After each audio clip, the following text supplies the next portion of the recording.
100% Carnival Studios. Each and every Saturday we bring you premium coverage of Melbourne and Sydney races. It was sensational race horses on Saturday at Randwick and Caulfield. The racing probably not sensational at Randwick given how the fence was off-ski, but this is about Caulfield anyway.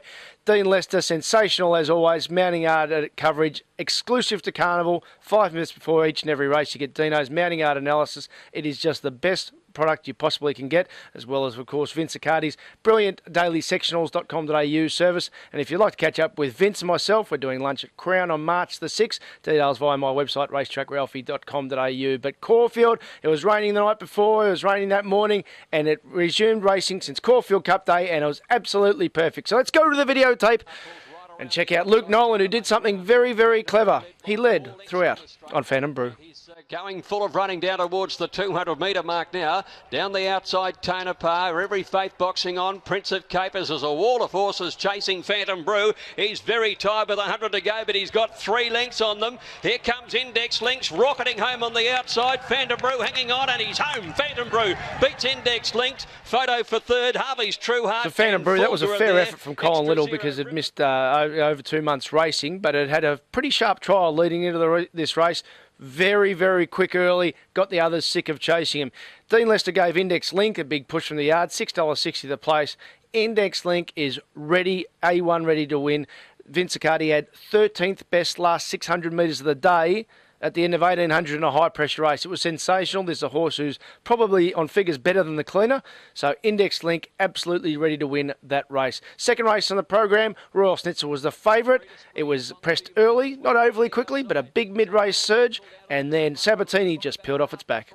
Fontaine Ruby. Sabatini's run up behind the leader trying to get an out, and they look to be the 3. Royal Schnitzel now. Will she run the trip? Sabatini got the split. Pounced. Sabatini finishes too well and won it by 3/4. Well, that was a race where the eyes did lie. It looked like high pressure early with both Fontaine Ruby and also Thinking of You pressuring Royal Schnitzel, but they weren't going overly quickly. So you really want to be on the first 2 home. Simply Sabatini, really big sustained 800-metre chase, not just a little 200-metre dash home, 800-metre chase, third best of the day. And of course, Royal Schnitzel just tested at the end of that 1,200 metres there. She's now rock hard fit third up. So Royal Schnitzel's definitely the one we want to follow, but we can't, of course, knock Sabatini. Third race on the program, Fontaton, after this race, was the Blue Diamond favourite, and I'm not sure how they're going to beat it.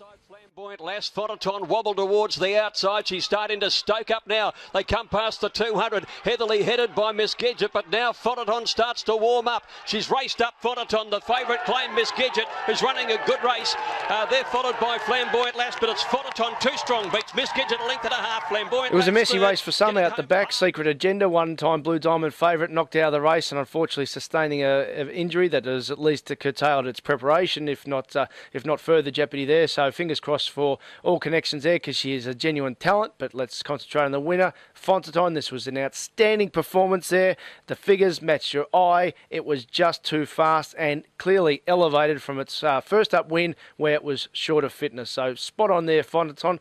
Not completely ruling out Flamboyant Lass, given they went very hard early and it was first up, and Gai Wardhouse has really communicated the 1200's its goal, and take into account a Gai Wardhouse horse not leading, even though they're going quickly, not leading, probably says that absolute grand final is the Blue Diamond. But in reality, Fontaton, on every way you look at this, should be starting severe favourite. At the moment, it's got a 3 in front of it. I wouldn't be surprised if it started as short as $1.90, all going well, come Blue Diamond, because in the Colts division, won by Of the Brave, they just went slower.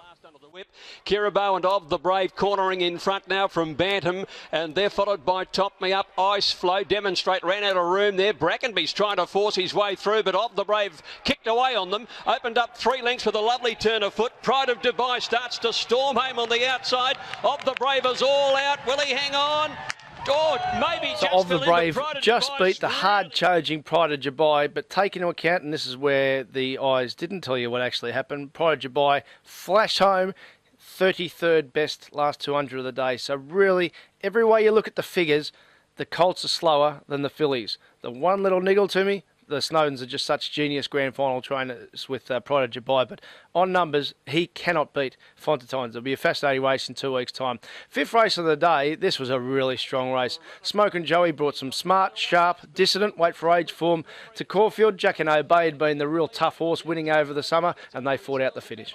Dropped off. Smokin' Joey starting to come, followed by Spurtonic and Big Memory. Jack and Obey raced up to tackle Backstead. Backstead and Jack and Obey. Smokin' Joey starting to storm right down the outside. Jack and Obey in front. They come to the line. Smokin' Joey's wide out. Well, Stan, this is a race where there's going to be lots of winners come out of this. Smokin' Joey, he needs things to align for him, but for those who thought you can't win coming from behind, you can if you've got talent. Smokin' Joey came from well back there. Jack and Obey set part of a solid speed. Backstead can win off that because he can really roll along fast. The resuming horse there in Big Memory was terrific. We already know how good Big Memory is, and he'll be better over further. Big mid-race surge. You got Axar clearly set for 2000 and then the Adelaide Cup. Axar's going to be going very, very close next start. And Chester Road from WA, a monster mid-race surge. So lots and lots of winners out of this because it was a fast race. That's where you get the best winners from. Speaking of fast, Chautauqua, possibly the fastest sprinter in the country, but if you took the odds on, you were a tad nervous early at this rate. Wide, Oakley Girl on the fence ahead of Atmospherical. Missy Long stocking the Thief. Chautauqua's in a bit of bother here. He's got to the outside, but he's got about 4 lengths to make up. Flamberge and Eloping go to the lead from Missy Long stocking. Chautauqua's coming, and then Atmospherical. It's Flamberge the leader now. Chautauqua starts to fly. Flamberge being tackled by Chautauqua. He's finishing the best, and he's got there. Chautauqua ahead to Flamberge. 3 lengths. Well, Chautauqua just beat Flamberge. Does that mean he's just that much better than him? Absolutely not. He had things against him. I think this makes him almost a good thing in the new market. Almost a good thing. Time will tell. If you want to bet ahead, go for it. But I'm the type who prefers to wait until a day and see how they line up. But Chautauqua, this was a monster performance. And this is where you use Vince Accardi sectionals in your favour. Best last 800 of the day. Best last 600 a day. Best last 200 a day. But fifth best last 400 a day while he was in traffic. That's the double shot there. So not only was it a huge effort to overcome the difficulties, but he's overcome slowing down and then having to pick up. Only a top class horse can do this, and we might be able to get a little bit of a price because, of course, the narrow margin will then have some people look at that and say the win wasn't that good. It was absolutely super. Atmospherical had a little bit of traffic issues there too, so you can bonus it. The 7th race on the program here, conversely, this was just a race where the ones on the speed totally able to own the race at a fairly moderate tempo. San Nicasio, after not having things go right tactically for it at Sandown on Australia Day, was given the perfect ride by Ben Mellon. Coming San Nicasio in front though. Clever ride. San Nicasio 3/4 Zebulon. 2 Firehouse Rock just in front of Moon over. San Nicasio owned the positioning. I was going to say speed, but positioning, because they actually didn't go that fast and actually had a bit of a slowdown in the middle part. Not going to knock him come the Australian Guineas time, but the one I really want to be on here, and it's a bit hidden, is Affirmation. Now, 3rd best last 200 of the day, 77th best last 800 of the day. So in normal circumstances, you could knock a horse just dashing past a few late in the straight. But the way I'm reading it, its ability to run that quick, that late, just had no chance versus the tempo, but B, that's a genuine talent to be able to pick up that far. It's not just running past tired horses. It was a huge run, and Fleming in a mile, to me, is where you want to be. So Affirmation, I think, is a runner we can greatly respect come the Australian Guineas. But Zebulon was sound. First runners are gelding. Firehouse Rock was sound over further.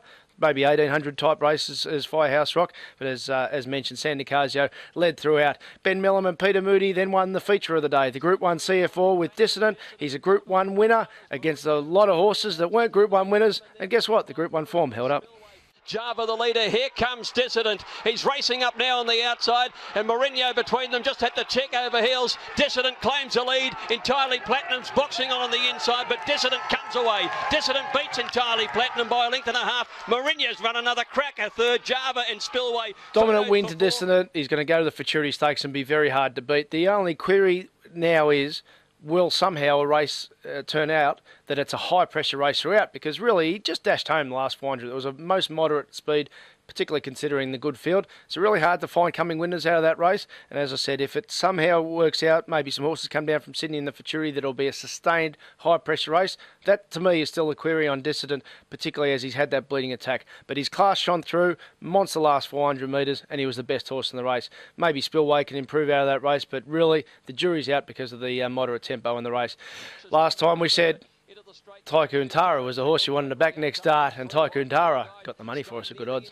He's under a fair bit of pressure here. Here comes Politeness starting to wind up. Tycoon Tara gave a real kick at the 200. Griante's a length away, trying hard. Benaria next, and then Politeness and Precious Gem. But Tycoon Tara clear, and Betty Mellon will ride a treble. Tycoon Tara by 2 lengths. Benaria, Politeness.